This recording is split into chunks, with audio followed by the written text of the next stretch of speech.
Ikaw ba ay handa ng makinig? Ang pag-aaralan natin ngayon ay tungkol sa letrang U. Manood, makinig at matuto.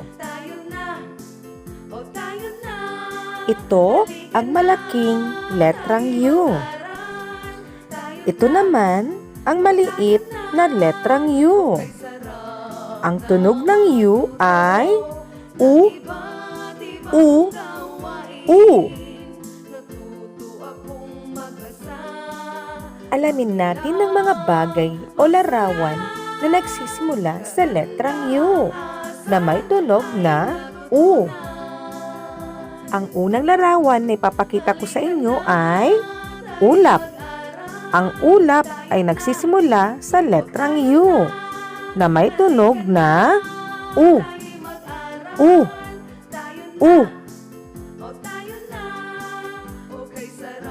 Ang susunod na ipapakita ko ay ubas. Ang ubas ay isang uri ng prutas. Ito ay nagsisimula sa letrang U na may tunog na U, U, U. Ito naman ay ulan.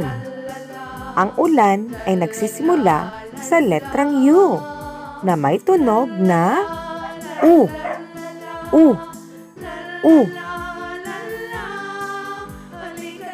Alamin pa natin ang mga nagsisimula sa letrang U.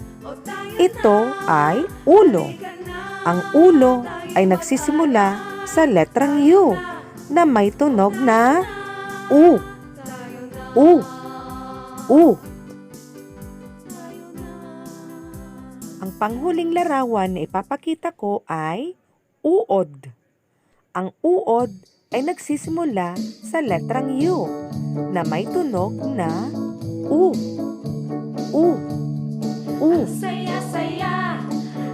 Palagi mong tatandaan na ang letrang U ay may tunog na U.